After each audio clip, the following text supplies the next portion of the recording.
जैन साथियों, Shiva educational academy Jhansi में आप सभी का स्वागत है। आज हम देखेंगे प्राचीन भारत के इतिहास का महत्व। भाई राम शरण शर्मा। प्राचीन भारतीय इतिहास का अध्ययन कई कारणों से महत्वपूर्ण है। इससे हमें जानकारी मिलती है कि भारत में प्राचीनतम संस्कृतियों का विकास लोगों ने कब, कहाँ और किस प्रकार किया। कैसे उन्होंने कृषि की शुरुआत की और संग्रह करने की प्रवृत्ति को विकसित कर किस प्रकार जीवन यापन को सुरक्षित और व्यवस्थित किया। इससे हमें इस बात की जानकारी मिलती है कि किस तरह से प्राचीन समय में भारतीयों ने प्राकृतिक संसाधनों का पता लगाया और उनके इस्तेमाल से जीवन यापन के साधनों का निर्माण किया। इससे हमें यह भी पता चलता है कि प्राचीन निवासियों ने भोजन, आश्रय और यातायात के साधनों का इंतजाम कैसे किया। खेती, बुनाई, कताई, धातु निर्माण आदि क्रिया की शुरुआत कैसे की। वनों को काटकर गांव, शहर और अंततः साम्राज्यों की स्थापना किस प्रकार की।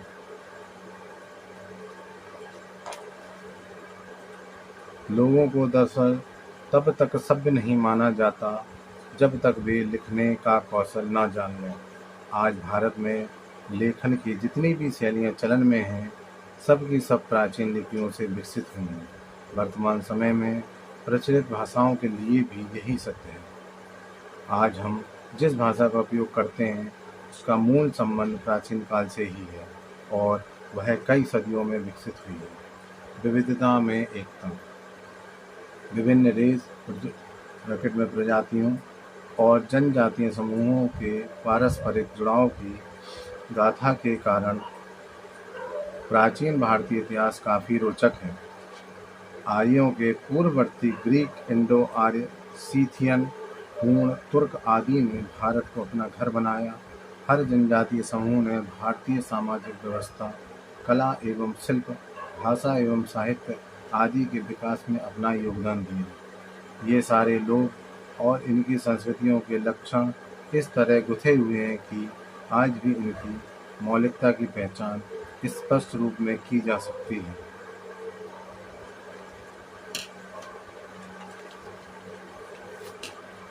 उत्तर से दक्षिण, पूरब से पश्चिम तक के सांस्कृतिक तत्वों का सम्मिलन प्राचीन भारतीय संस्कृति की एक खास विशेषता है।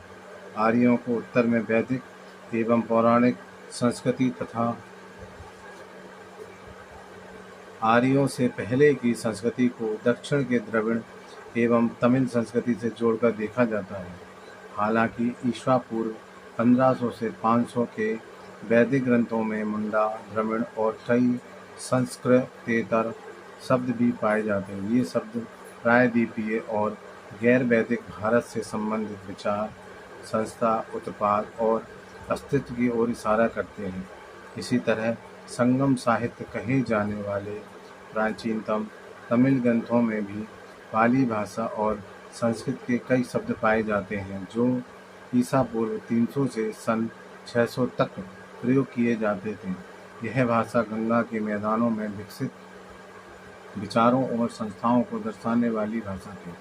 आर्यों से पहले भी पूर्वी प्रदेशों में रहने वाली जनजातियों ने इस दिशा में अपने महत्वपूर्ण योगदान दिए। इस क्षेत्र के लोग मुंडा या कोलारियन भाषा बोलते थे। इंडो आर्यन भाषा में प्रयुक्त कपास, नौकायन, खुदाई, डंडा आदि जैसे कई शब्दों का भाषाविदों ने मूलतः मुंडा भाषा से लिया गया है।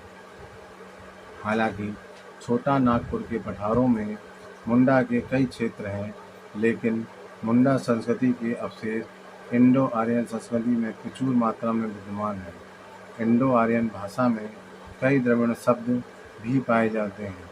ऐसा माना जाता है कि वैदिक भाषा की ध्वनियों एवं शब्दों की जितनी व्याख्या मुंडा सांस्कृतिक प्रभाव के आधार पर की जा सकती है, उतनी ही द्रविड़ संस्कृति के प्रभाव पर के आधार पर की जा सकती है।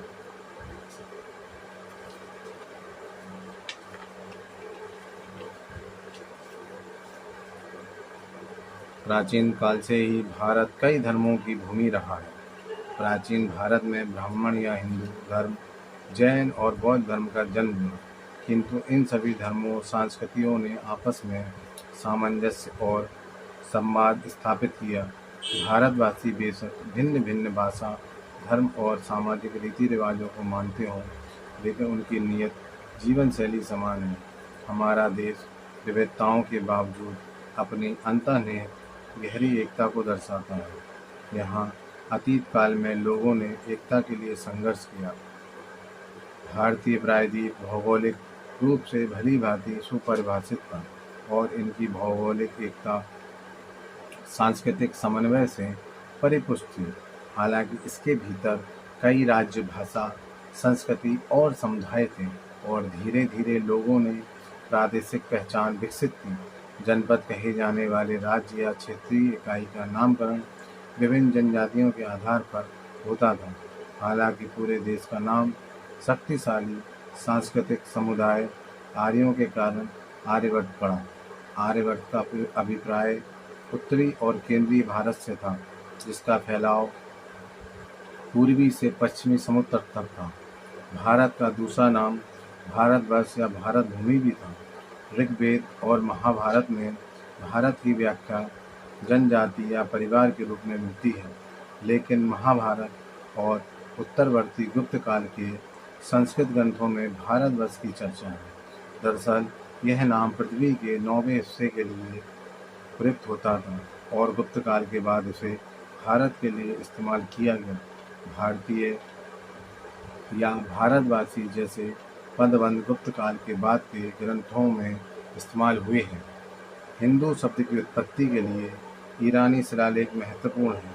हिंदू शब्द का उल्लेख ईसा पूर्व 5वीं-6वीं शताब्दी के शिलालेखों में मिलता है।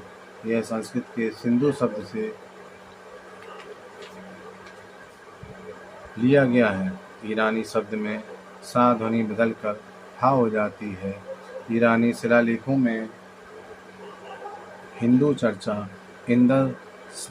इंदस पर स्थित एक जिले के रूप में है। इसलिए पुराने समय में हिंदू का तात्पर्य एक प्रादेशिक इकाई से था, जिसका संबंध ना तो धर्म से था और ना ही समुदाय से। हमारे प्राचीन कवि, दार्शनिक और लेखक देश को एक अखंड इकाई के रूप में देखते थे। वे इस भूखंड को हिमालय से लेकर समुद्र तक एक छत फैले हुए विस्तृत साम्राज्य के रूप में बताते हैं। जिन राजाओं ने हिमालय से केप कोमरीन तक और पूर्व में ब्रह्मपुत्र घाटी से लेकर पश्चिम में सिंधु के आगे तक अधिकार क्षेत्र बढ़ाने की कोशिश की, उनकी सर्वत्र प्रशंसा की गई। उन्हें चक्रवर्ती कहा जाता था। प्राचीन काल में ऐसी राजनीतिक एकता कम से कम 2 बार स्थापित हुई। ईसा पूर्व 3वीं शताब्दी में अशोक ने दूरंत दक्षिण को छोड़कर पूरे भारत में अपने साम्राज्य का विस्तार किया। अशोक के शिलालेख भारत के पाकिस्तान के अधिकतम हिस्सों से लेकर अफगानिस्तान तक अलग अलग मिलते हैं। फिर 4वीं सदी में समुद्रगुप्त ने गंगा से लेकर तमिल भूमि तक की विजय यात्रा की। 7वीं शताब्दी में चालुक्य राजा पुलकेशिन ने हर्षवर्धन को हरा दिया, जो पूरे उत्तर भारत के राजा थे। कमजोर राजनीतिक एकता के बावजूद पूरे भारत का विभिन्न राजनीतिक ढांचा कमोबेश एकता के सूत्र में बना हुआ था। विजेताओं और सांस्कृतिक दिग्दर्शकों की नज़र में भारत की भौगोलिक सीमा को एक समग्र इकाई के रूप में देखा गया। विदेशियों ने भी भारत की एकता को पहचाना। वह पहली बार सिंधु या इंडस नदी के किनारे रहने वाले लोगों के संपर्क में आए और उन्होंने पूरे देश का नाम इसी नदी के नाम पर रख दिया। हिंद या हिंदू शब्द संस्कृत के सिंधु से लिया गया है। इसी आधार पर इस देश का नाम इंडिया पड़ा, जो ग्रीक भाषा के काफ़ी करीब है। फारसी और अरबी भाषाओं में इंडिया को हिंद कहा गया है। उत्तर कुषाण काल में ईरानी शासकों ने सिंध क्षेत्र पर जीत हासिल की और इसका नाम हिंदुस्तान रख दिया। अध्ययन के दौरान भारत में भाषिक और सांस्कृतिक एकता स्थापित करने की लगातार कोशिश दिखती है। ईसा पूर्व तीसरी शताब्दी में प्राकृतिक भाषा ने भारत के बड़े हिस्सों में बोलचाल की भाषा का काम किया। अशोक के शिलालेख मुख्यतः ब्राह्मी लिपि में प्राकृतिक भाषा में लिखे गए। बाद में यही स्थान संस्कृत को मिला और संस्कृत ने भारत के सुदूर हिस्सों में राजभाषा का काम किया। चौथी शताब्दी में गुप्त काल के समय यह प्रक्रिया विशेष रूप से विद्यमान थी। हालांकि गुप्त काल के समय भारत में कई छोटे छोटे राज्यों का उद्भव हुआ और राजाशाही दस्तावेज संस्कृत में लिखे गए। दूसरा मुख्य तथ्य यह है कि रामायण और महाभारत जैसे प्राचीन महाकाव्य तमिल की धरती पर उतने ही उत्साह और भक्ति से पढ़े गए जितने बनारस और तक्षशिला के विद्वानों के बीच। मूलतः संस्कृत में रचित इन महाकाव्यों के विभिन्न भाषाओं में कई संस्करण तैयार किए गए। हालांकि भारतीय सांस्कृतिक मूल्यों और विचारों की अभिव्यक्ति चाहे जिस रूप में हो, लेकिन उसका सत्व समूचे भारत में लगभग एक जैसा रहा।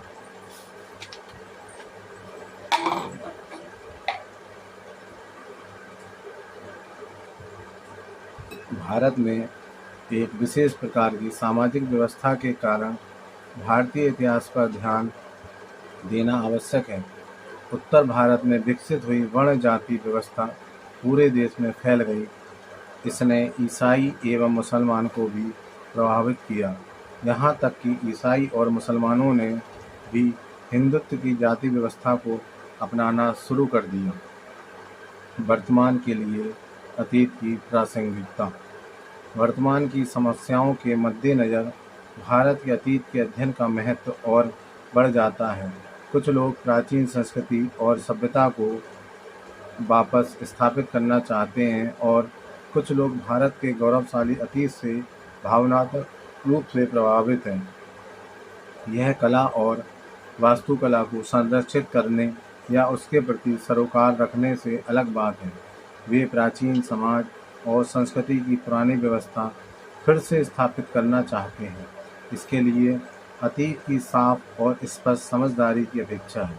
इसमें कोई शक नहीं कि अतीत काल में लोगों ने विविध क्षेत्रों में उल्लेखनीय उन्नति की, लेकिन वर्तमान समय के आधुनिक विज्ञान और तकनीक की बराबरी करने के लिए यह उन्नति ही पर्याप्त नहीं है।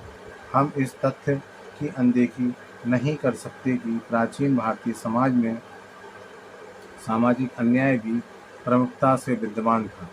निचले तबके के लोगों को, विशेषकर शूद्रों और अतिशूद्रों, अस्पृश्य को जिस तरह अक्षम बना दिया गया था, वह आधुनिक मस्तिष्क के लिए असह्य था। इसी तरह न्याय व्यवस्था और महिलाओं के साथ भेदभाव की प्रथा पुरुषों के पक्ष में काम करती थी। जीवन के पुराने तौर तरीके स्वाभाविक रूप से इन सभी असमानता को पुनर्जीवित और मजबूत करेंगे। प्राचीन काल में लोगों द्वारा प्रकृति और मनुष्य प्रदत्त आपदाओं पर विजय पाने की सफलता हमारे भीतर उम्मीद जगा सकती है और भविष्य के लिए हमें संबल दे सकती है। लेकिन अतीत की तरफ जाने के किसी भी प्रयास का मतलब होगा कि उस सामाजिक असमानता को बनाए रखना जिससे भारत पीड़ित रहा है। अतीत को समझने के लिए जरूरी है कि हम इन सारी चीज़ों को समझें।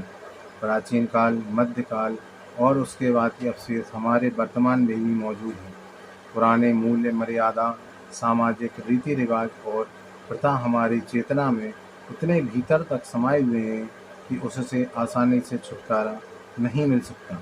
दुर्भाग्यवश से जीवन की यही बुराइयां व्यक्ति और समूचे देश के विकास को बाधित करती हैं और औपनिवेशिक काल में इन्हें जानबूझकर थोपा गया। अतीत की इन बुराइयों का जब तक उन्मूलन नहीं किया जाता, भारत बेहतर तरीके से विकास नहीं कर सकता। जाति व्यवस्था और अलगाववाद भारत की लोकतांत्रिक एकीकरण और विकास के लिए बाधक है।